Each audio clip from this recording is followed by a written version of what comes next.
Notre invité, Gérald Darmanin, bonjour. Bonjour. Ministre de l'Action et des Comptes Publics. Vendredi dernier, le procureur de la République de Paris a classé sans suite l'enquête préliminaire pour viol relancée après une nouvelle plainte déposée par une jeune femme en janvier.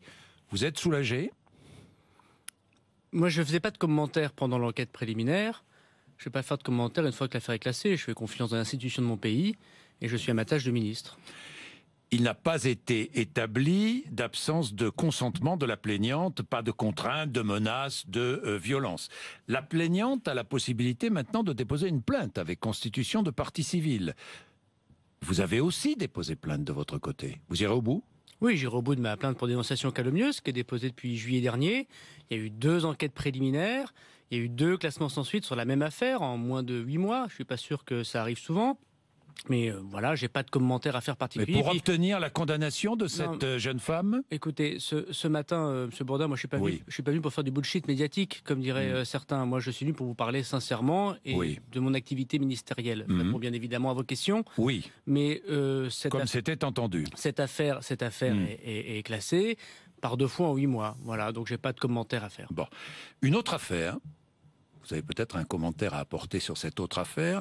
Une autre jeune femme a déposé plainte contre vous dans le 17e arrondissement de Paris, plainte pour abus de faiblesse. Est-ce que vous connaissez cette jeune femme ? Et je ne sais pas qui m'accuse. Parce que dans ce pays, quand on a une plainte, quand on a une enquête préliminaire ouverte, on ne connaît pas, en tout cas au début, moi je ne sais pas qui m'accuse. Et je ne sais pas de quoi on m'accuse. Mais ce qui est sûr, c'est que je ne vais toujours pas commenter quelque chose qui relève. Moi d'abord, je respecte tout le monde. Il est très bien que les libérations de la parole se fassent. Il est très bien aussi qu'on respecte la présomption d'innocence. Et je vais vous dire quelque chose, Monsieur Bourdin, les yeux dans les yeux. Moi, je crois que dans le monde dans lequel nous vivons, il faut savoir se tenir droit et faire son travail. Moi, je fais mon travail. Je n'ai jamais abusé d'aucune femme et je n'ai jamais abusé de mon pouvoir. Ceci étant dit, moi je suis aujourd'hui tout à fait à ma tâche. J'ai fait 2 jours en Charente-Maritime, 2 jours dans le Gers. Je suis à votre micro ce matin. Je fais la réforme de la fonction publique avec Olivier Dussopt à la demande du Premier ministre. Je pense que j'ai pu montrer qu'on a travaillé très sérieusement au budget de la France, à baisser sa fiscalité, à relancer le travail. Je suis très heureux d'être à mon poste, même si parfois la vie politique, effectivement, c'est quelques blessures. Cette seconde affaire, vous n'avez pas été entendu par la justice, hein ? Non. C'est clair. Et je suis à sa disposition, évidemment. Et vous me le disiez il y a un instant, vous êtes droit dans votre comportement. Vous n'avez rien à vous reprocher. Ma grand-mère disait que j'étais tranquille comme Baptiste quand j'étais petit. Voilà, et je suis tranquille comme Baptiste. Aujourd'hui, l'accusé doit faire preuve de son innocence et l'accusateur est supposé dire la vérité. C'est cela ? C'est le monde dans lequel nous vivons ? Moi, je trouve que notre système judiciaire est très bien fait, que chacun fait son travail, qu'il y a des avocats, qu'il y a des procureurs, qu'il y a des policiers. Chacun fait son travail. Et lorsqu'on fait confiance et qu'on laisse la justice travailler sereinement, sans faire de pression, sans crier au complot, sans imaginer des choses, et bien regardez, les choses se passent correctement, même si c'est évidemment pas facile à vivre.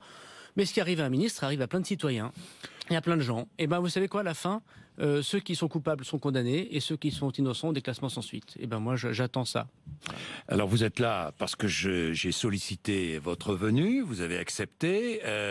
Est-ce que vous avez pensé à démissionner quand même ? Non, pas du tout. Vous pouvez accomplir votre fonction, remplir vos fonctions sans problème ? D'abord, j'ai la confiance de Monsieur le Premier ministre et de Monsieur le Président de la République. Je constate que la quasi-intégralité des responsables politiques ont au moins eu des propos qui consistaient à mettre sur pause un certain nombre de critiques, parce que quel serait ce monde où à chaque fois qu'il y a une accusation portée contre quelqu'un, contre un ministre, contre un responsable, contre un journaliste, contre un chef d'entreprise, contre n'importe qui, on devrait démissionner. Ce serait l'instabilité permanente et ce serait ouvert évidemment à n'importe quelle possibilité de déstabiliser chacune et chacun. Et en même temps, il faut que la justice travaille, c'est ce qu'elle fait aujourd'hui, c'est ce qu'elle a pu faire. Moi, je voudrais aussi souligner que dans tout ça, vous savez, j'ai eu des reportages, paraît-il, des dizaines de reportages dans ma commune où j'ai été maire. Il y avait, paraît-il, des caméras partout dans la ville de Tourcoing. Je recommande de revenir. Il y a l'exposition Chrétien d'Orient bientôt. J'espère qu'ils reviendront autant pour questionner sur la beauté de ma ville. Ils n'ont pas trouvé une personne dans ma commune, quand j'ai vu tous ces reportages, quand j'ai lu tous ces articles, pour dire du mal personnel de leur ancien maire, parce que je suis toujours resté un élu local proche d'eux. Il y a des gens qui me combattent politiquement, et c'est normal. Mais vous voyez, c'est ma première récompense, mon premier réconfort, c'est effectivement les habitants de ma ville qui me connaissent. Et je pense que quand on monte effectivement un petit peu dans la hiérarchie politique, il faut s'attendre à ce genre de bassesse. Ce sont des affabulations. Moi, je n'ai pas Je n'ai pas de jugement d'opinion. Je laisse tout le monde travailler. Et je voudrais surtout dire qu'il est très important, effectivement, que la libération de la parole se fasse. Voilà. Et en même temps, je suis tout à fait d'accord, comme vous, pour dire que la présomption d'innocence existe. Et que, regardez ce qu'a pu dire d'autres responsables politiques, quand on a pu me demander ma démission, il y a eu un classement sans suite pour la deuxième fois. Il faut regarder ça avec le recul, se disant que la vie politique n'est pas toujours facile, mais je ne suis pas le premier et je ne serai pas le dernier. Alors, l'un de vos adversaires politiques a demandé votre démission, Laurent Wauquiez. À propos de Laurent Wauquiez, est-ce que vous êtes étonné par les propos qu'il a tenus ? Franchement. D'abord, je ne comprends pas la haine très personnelle que Laurent Wauquiez me voue. Parce que quand vous entendez... Il va tomber, le type sait très bien ce qu'il fait, il sait très bien ce qui va arriver. Voilà ce qu'il a dit de vous, devant les étudiants. Il l'a manifestement dit avant le classement sans suite, comme quoi il faut savoir tourner cette fois sa langue dans sa bouche. Mais c'est pas la question. Moi, personnellement, j'ai pas de ressentiment contre Laurent Wauquiez. C'est un opposant politique désormais. Nous avons servi ensemble le président Sarkozy. J'ai pas de ressentiment personnel. Moi, d'ailleurs, je fais pas de politique avec de la violence dans mon corps. Vous voyez, j'ai l'impression que Laurent Wauquiez, il est un peu tombé du côté obscur de la force là. Je crois que ses propos sont très dérangeants et sont très choquants. Je considère que, indépendamment de ce qu'il a pu dire de moi, après tout, pourquoi pas. Si ça lui fait plaisir, si ça donne une catharsis particulière à Laurent Wauquiez, ce qu'il dit sur le président Macron est scandaleux. Il porte des accusations très graves en expliquant qu'il y a un cabinet noir. Cabinet noir, complot. Ce qu'il a dit du président, Sarkozy est absolument scandaleux. Absolument scandaleux. Je cite, pardon. Il contrôlait le téléphone portable des ministres afin de vérifier ce que chacun disait de lui. Il les mettait sur écoute pour tout savoir, pour connaître les mails, pour tout savoir des conversations de ces ministres. C'est vrai ou c'est faux ? Enfin, attendez. Je fais exprès de vous poser la question. Vous plaisantez. Je fais exprès de vous avez réussi à me faire sourire ce matin, rien que sur Laurent Wauquiez. C'est un défi. Je crois que c'est M. Buisson. C'est M. Buisson qui écoutait M. Sarkozy. Et moi, je constate que Laurent Wauquiez, on sait tous qu'il connaît bien M. Buisson, qu'il avait finalement deux maîtres, M. Wauquiez. Il avait M. Buisson d'un côté et il avait Sœur Emmanuel de l'autre. Je regrette qu'il n'ait pas suivi Sœur Emmanuel sur ce coup. Cette manie du complot, de manifestement de la manipulation. Mais c'est de la diffamation, ça ? Écoutez, je pense que les Français ont envie qu'on parle d'autre chose. En revanche, ce qui est extrêmement inquiétant, c'est que soit M. Wauquiez croit ce qu'il dit devant ses étudiants. Et dans ces cas-là, c'est extrêmement grave. Extrêmement grave. Il est le chef de l'opposition. Il est potentiellement président de la République. C'est extrêmement grave. Soit il ne croit pas ce qu'il dit, et il a voulu faire le malin, comme disent les jeunes. Et dans ces cas-là, c'est extrêmement inquiétant. Ce n'est pas digne. Moi, je crois qu'il se grandirait, non pas simplement à s'excuser devant le président Sarkozy, mais à s'excuser devant les Français. Quand il dit... Il a appelé Nicolas Sarkozy, non ? Alors, M. Sarkozy, il avait tendance à dire insulte publique, excuse privée, ça marche pas. Donc, je reprends cette phrase. Je crois qu'il a s'excusé devant les Français.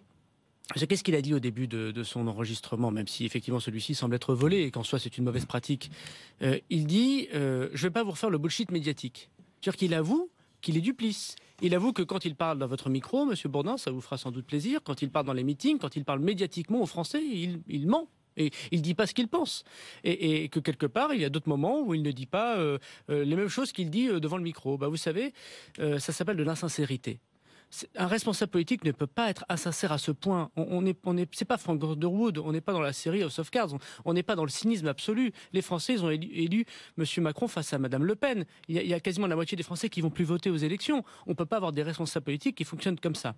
Alors, indépendamment de la violence très personnelle qu'il avait vis-à-vis de moi, dont je ne m'explique pas finalement les ressorts, moi, je redis une nouvelle fois que dans la bienveillance la plus absolue, je n'ai rien contre M. Wauquiez, qui est un garçon qui, par ailleurs, jusqu'à présent, était talentueux. J'ai du mal à comprendre comment on peut être le chef de l'opposition avec une telle indignité. Vous avez un contact avec Nicolas Sarkozy depuis... J'ai des contacts réguliers avec Nicolas Sarkozy. Je sais, c'est pour ça que je vous pose la question. C'est du pur respect que j'ai vis-à-vis de lui. Et j'ai jamais dit ce que me disait le président Sarkozy, ça ne va pas commencer maintenant. Mais en revanche, je voudrais distinguer franchement Laurent Wauquiez des militants LR. Moi, je les connais, les militants LR, ils ne sont pas comme ça. Je connais les élus. J'ai plein d'élus. Aujourd'hui, LR, on est parfois viril dans l'hémicycle. Et je sais qu'ils ne sont pas comme ça. Voilà. Je sais que l'opposition n'est pas indigne. En revanche, je constate que le chef de l'opposition, manifestement, est allé beaucoup plus loin que ce que lui permettait le minimum de cynisme que chacun peut avoir. Parlons d'autre chose. La cote de popularité d'Emmanuel Macron est en baisse. Alors j'écoutais Xavier Bertrand hier sur BFM TV, je le cite, « L'image du premier de cordée est terrible. Si deux personnes de la cordée dévissent, que fait le premier? Il coupe la corde. » Et ceux qui dévissent, Gérald Darmanin, ce sont les retraités. Beaucoup de retraités, peut-être pas tous, mais beaucoup qui dévissent aujourd'hui et qui perdent du pouvoir d'achat. Que leur dites-vous ce matin? Je voudrais dire que plusieurs contre-vérités répétées ne font pas une vérité. Qu'est-ce qui se passe sur cette augmentation de CSG? Jusqu'à à peu près 1 200 euros. Jusqu'à à peu près 1 200 euros, les retraités d'aujourd'hui, ceux qui reçoivent leur pension fin janvier, ceux qui recevront leur pension fin février, puis ainsi tous les mois, n'ont pas d'augmentation de CSG. Ils n'ont pas d'augmentation de CSG. 1 200 euros. Jusqu'à 1 200 euros. C'est même 1 360 euros pour ceux qui ont plus de 65 ans parce qu'un abattement, mais pour la clarté du propos, on va prendre le principe 1 200 euros. 1 194 exactement. On n'est pas riche avec 1 200 euros. On est tout à fait pas riche avec 1 200 euros. Je remarque cependant... On n'est pas riche surtout quand on va perdre 400 ou 500, 600 ou 700 euros à la fin de l'année. Alors permettez-moi d'abord d'aller jusqu'au bout de mon propos. On n'est pas riche à 1 200 euros, c'est tout à fait vrai. Constatons ensemble qu'il y a des petites retraites à 700, 600, 800 euros dans notre pays. Le minimum vieillesse, il est à 800 euros. Moi, je connais dans ma commune des centaines de personnes, des femmes d'artisans, des agriculteurs, des ouvriers qui ont 900 euros de retraite. Alors donc, je vous arrête à ce propos. Jusqu'à 1200. Un couple qui touche 920 euros chacun voit sa CSG augmenter. Vous me permettez de terminer si ça vous dérange pas. Jusqu'à petite parenthèse. 1200 euros, une maison à retraité tout seul, une veuve toute seule. Voilà, 1 200 euros, on en connaît tous. Effectivement, à partir de 1 200 euros, elle voit sa CSG augmenter. Avant, ce n'est pas le cas. Et avant, il y a même une augmentation de pouvoir d'achat, puisqu'à partir du mois d'avril, ce sera 30 euros de plus par mois pour le minimum vieillesse. De 1 200 euros à 2 500 euros de retraite, il est vrai qu'il y a une augmentation de CSG. De quelques euros, voire de quelques dizaines d'euros. C'est tout à fait vrai. Et nous avons souhaité, oui, bien sûr, et nous avons souhaité que cela soit compensé, si je veux dire, voire qu'elle gagne du pouvoir d'achat avec la suppression de la taxe d'habitation. C'est vrai que c'est au mois d'octobre. C'est vrai que pendant ce temps-là, on l'a toujours dit, il y a 10 mois. Dans 10 mois. Mais dans 10 mois, les Français recevront, pour 80% d'entre eux, la taxe d'habitation divisée d'un tiers cette année, puis d'un autre tiers l'année prochaine, et puis d'un troisième tiers pour qu'il n'y ait plus de taxe d'habitation pour 2020. Alors, qu'est-ce qui se passe quand vous dites les retraités voient leur pouvoir d'achat dévissé? C'est ceux qui la majorité. Alors, c'est pas la majorité en plus, permettez-moi de vous le dire, mais c'est pas grave. C'est pas grave. Non, 60% pour la CSG. Et puis, il y a 50% de ces 60% qui ne paieront pas la taxe d'habitation. Ça fait qu'il n'y aura que 35% des retraités qui vont voir une augmentation de leur CSG. Alors, il est vrai. Et là, moi, je ne fais pas du bullshit une nouvelle fois pour vous le dire. Il est vrai, et on l'assume, ça a été dit, y compris dans la campagne électorale, qu'au-dessus de 2 500 euros de retraite, on n'est toujours pas riche à 2 500 euros. Mais il y a des gens qui ont moins de retraite que 2 500 euros et on en connaît plein. Au-dessus de 2 500 euros de retraite, les gens, effectivement, vont avoir une augmentation de CSG. Et on l'assume. Parce que par ailleurs, M. Bourdin, c'est ça qui est quand même très intéressant, puisque c'est le principe de la politique économique que nous menons, il y a 21 millions de salariés. Et vous n'avez pas commencé par ça, ce qui prouve qu'il n'y a sans doute pas de problème. Il y a 21 millions de salariés qui voient leur pouvoir d'achat augmenter. Tout le monde l'a vu à partir du mois de janvier. Et c'est très important de voir qu'aujourd'hui, le drame politique, économique, c'est les familles monoparentales. C'est la dame qui habite Tourcoing, justement, qui a 3 gamins, qui ne peut pas aller bosser parce qu'il faut faire garder son gamin, qu'elle n'a pas assez d'allocation familiale, et que les revenus de l'assistance, malheureusement pour elle, l'empêche de retrouver un travail. Gérald Darmanin, ce salarié qui effectivement a touché un tout petit peu plus à la fin du mois de janvier, il paie aussi un peu plus cher son gasoil quand il va travailler à 20 km ou à 30 km. Il a d'autres taxes à payer qui augmentent. Je sais que vous Gérald êtes... Darmanin. Mais, Monsieur Bourdin, je sais que vous êtes pratique et que vous n'aimez pas qu'on vous en fume. Non, donc je vais prendre un exemple très concret, celui que vous prenez. Imaginons quelqu'un à Tourcoing qui fait 50 km par jour. Avouez qu'il fait quand même beaucoup de kilomètres. Pour aller travailler dans sa voiture diesel. Bon, je pars du principe qu'il ne fume pas, parce que avouons que le fait de fumer est un choix personnel. Donc, il fait 50 km par jour. Il est ouvrier et il touche le SMIC. Il n'y a aucun problème. D'accord? Cette personne, elle va avoir 3 problèmes que nous allons constater ensemble. Premièrement, elle va prendre sa voiture.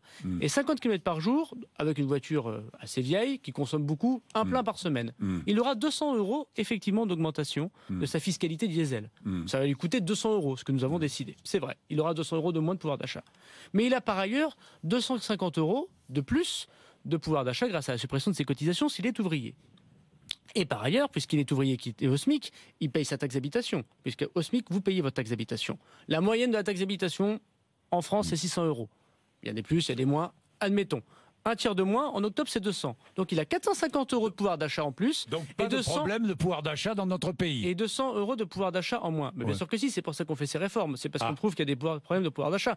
On en est à J plus 31 jours ou 32 jours de notre réforme. Attendez, soyons un peu patients, le quinquennat est dans 4 ans. Bon, Monsieur Bourdin, c'est très important ce que je vous dis. Il gagne 450 €, cet ouvrier qui fait 50 km par jour dans l'année, et il perd 200 €. Il a donc 250 € de pouvoir d'achat. Moi je vous donne rendez-vous, si vous le souhaitez, à la fin de l'année. Et vous pouvez demander à tous les ouvriers de France, à tous les salariés, et on peut prendre n'importe qui au téléphone. Je suis même d'accord pour faire un rendez-vous avec vos auditeurs. Et feuille de paye en main, taxe d'habitation en main, nous serons les premiers à leur montrer que nous avons baissé un impôt. Ça n'a jamais existé de baisser un impôt comme nous allons le baisser. Jamais. Bien, Gérald Darmanin, je voudrais parler de l'avenir de la fonction publique et d'abord de la SNCF. Le rapport Spinetta propose entre autres de supprimer le statut de fonctionnaire pour les nouvelles embauches, les nouveaux embauchés. Vous y êtes favorable ? Statut de cheminot. Oui, de cheminot, oui. Enfin, cheminot. Moi, je pense qu'il n'y a pas de tabou. Je pense que pour la première fois de notre histoire... Vous n'êtes pas opposé à cela ? Non, je ne suis pas opposé à ça. La première fois de notre histoire, il y a un rapport qui fait la vérité, qui ne fait pas de bullshit, qui fait la vérité sur la SNCF, qui est une grande entreprise sur laquelle les Français sont très attachés, mais qui a 50 milliards de dettes à peu près, et qui en rajoute à peu près 2,5 milliards, 3 milliards par an. C'est-à-dire que on pousse la boule. Et personne n'a jamais rien fait de très conséquent pour réformer cette chose, d'autant qu'on va ouvrir à la concurrence dans quelques mois, dans quelques années. Et donc il est tout à fait normal de tirer toutes les conséquences de ce rapport. Bien sûr. Donc pas de problème. À la fin de la SNCF, pas de problème. La suppression du statut. Ça se regarde. Ça se regarde. Et vous le regarderez. Ça se regarde et vous le regardez. Mais vous avez constaté que ce gouvernement, ce qu'il caractérisait, c'était la vérité et le courage. Après, on peut être pour ou contre ce que nous proposons, mais la vérité et le courage. Et des plans de départ volontaires aussi à la SNCF ? Moi, je ne connais pas assez bien la structure de la SNCF, donc je vais pas porter de jugement là-dessus. Des plans de départ volontaires dans la fonction publique ? Oui, je l'ai dit que j'y étais très favorable, mais qui n'est pas un plan de départ volontaire généralisé. D'ailleurs, dans le plan de départ volontaire, vous aurez constaté qu'il y a volontaire, donc ça ne sera pas contre les agents. Et ça ne peut être que la conséquence des réformes de l'État. Ce n'est pas un plan de départ volontaire en général. On ne va pas faire partir des professeurs d'éducation nationale dont on a besoin ou des infirmiers dans l'hôpital public. On va dire, on va faire des réformes. Jusqu'à présent, les réformes de la fonction publique, c'était quoi ? Sans le dire, on faisait du 1 sur 2. On faisait du paramétrique, comme on dit à Bercy. On faisait du comptable. Et on décourageait Billancourt, parce que si on supprime un par un tous vos collègues qui partent à la retraite, à la fin, vous vous retrouvez avec plus de travail, alors que vous n'avez pas changé vos missions. Donc on va changer les missions. On va réfléchir à c'est quoi le service public de demain. Parce que le service public, il n'a pas été fait pour le ministre, ni pour les syndicats, ni pour les fonctionnaires, il a été fait pour le public. Les gens ont la vie qui change, ils bougent, ils déménagent, ils sont sur Internet, ils travaillent tard le soir, ils ont désormais des vies très, très, très différentes. Donc nous allons étudier, nous sommes en train d'étudier, c'est quoi le service public d'aujourd'hui. C'est très important le service public. Moi je suis favorable au statut, par exemple. Je suis favorable au statut de la fonction publique. Par contre, je suis aussi favorable au plan de départ. Quand on a décidé qu'on arrêtait une politique, ou qu'on fusionne de services, on ne va pas garder les mêmes agents publics. Si on fusionne de services ou qu'on arrête une politique, on va dire aux agents qui s'occupaient jusqu'à présent de ça. Vous voulez aussi privilégier le recours aux contractuels ? Mais tout se regarde. Mais tout se regarde. Il y en a 1 million aujourd'hui. Il y en a à peu près 1 million. Oui. 1 million. Mais tout Et il y en aura combien à la fin du quinquennat ? Mais c'est pas une politique comptable. Moi, quand je suis... Mais non, mais... Quand je suis devenu maire, il y avait des gens, pour être extrêmement précis aussi, qui enchaînaient des contrats d'une journée. C'est pas acceptable ça. La fonction publique, l'État est parfois un très mauvais employeur. Donc il faut arrêter de penser qu'on ne doit rien changer parce qu'il y avait un statut qui a été décidé en 1945. Il y a des moments où l'État doit être plus proche de ses agents publics, je l'ai dit aux syndicats, et il est vrai qu'il faut mettre fin à une certaine précarisation. C'est vrai. Des gens qui ont fait des contrats, qu'on renouvelle chaque jour pendant 7 ans, il faut les titulariser ou les CDIser, ce que j'ai fait dans ma commune. Puis il y a des moments, il faut expliquer aussi à certains syndicats qu'on ne peut pas rester comme en 1945 et que la société évolue. D'ailleurs, c'est tellement vrai que, je prends l'exemple de la CGT, elle va évoluer. Vous savez que le statut de la fonction publique, c'est une idée de la monarchie de Juillet. Et pendant toute la Troisième République, les syndicats, notamment la CGT, s'y sont opposés. Et c'est en 1944 que le général de Gaulle, refusant de nommer un ministre communiste dans un pouvoir régalien, a nommé Maurice Thorez. Et c'est Maurice Thorez qui a fait le statut de la fonction publique. Comme quoi même la CGT a pu évoluer entre les années 30 et les années 50. Et bien tant mieux. Aujourd'hui, on n'est plus dans les années 50, on est en 2018. Regardons ensemble, on a 1 an, a dit le Premier ministre, pour discuter avec les syndicats. C'est tout à fait passionnant. Moi, j'aime le service public et je suis très heureux qu'on va le transformer. Est-ce que vous allez aussi accroître la part de rémunération individuelle d'un fonctionnaire ? Individuel, je ne sais pas. En tout cas, au mérite ? dans tous les cas. Le mérite, il peut se regarder soit de façon individuelle, soit de façon collective. On peut dire que c'est un service qui est performant, par exemple. Bon, oui, on va essayer, on l'a dit, de travailler à une nouvelle rémunération des agents publics fondée sur le mérite. Comme ça existe dans certaines mairies, par exemple, où on récompense certains. Il faudrait qu'on définisse ensemble employés ce qu'est. Vous avez raison, c'est une piste. Parce qu'ils sont là, parce qu'ils travaillent bien, il faudrait qu'on définisse ensemble ce qu'est le mérite, ce qui va nous prendre un petit peu de temps. Est-ce que c'est le fait... Oui, bien sûr, avec les syndicats. Est-ce que c'est le présentéisme? Est-ce que c'est des indicateurs de performance? Est-ce que les citoyens peuvent juger l'efficacité de leur service public? En tout cas, moi, je sais que le service public n'est pas l'intérêt privé. Je respecte l'entreprise. Mais ils ne poursuivent pas le même but. Donc il ne faut pas que ce soit les mêmes mesures. Mais oui, je suis d'accord pour qu'on mesure et qu'on rémunère au mérite, bien sûr. L'indice, je l'ai jusqu'à quand? De quoi l'indice de la fonction publique? Oui, de la fonction publique. Non, mais c'est pas une question d'indice gelé, M. Bourdin. Moi, je veux bien qu'on rentre dans cette histoire. Mais si on augmente d'un point le point d'indice, puisque c'est votre question, c'est 2 milliards de dépenses publiques. Je vous rappelle qu'on a 2200 milliards de dettes. Bon. C'est pas la question, et c'est quelques euros. Attendez, c'est quelques euros de plus. Et vous avez vu que le point d'indice, il a été augmenté par le quinquennat précédent. Il a d'ailleurs été payé par les collectivités locales en grande partie, donc ils sont généreux avec l'argent des autres. Il n'a pas réglé le problème dans la pénitentiaire. Il n'a pas réglé le problème dans les EHPAD.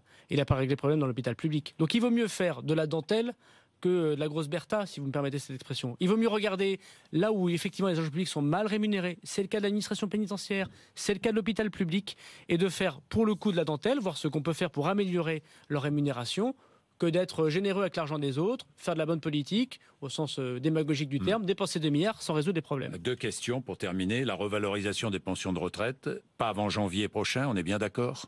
Nous discutons avec le Premier ministre et la ministre de la Santé et de la Solidarité. Ça pourrait être avancé. Nous discutons. Octobre, c'était prévu en octobre, ça a été retardé en janvier. Il me semble que le président de la République va annoncer dans quelques semaines une réforme des retraites. Et la méthode, pour aujourd'hui et pour demain, on a quelques semaines de patience.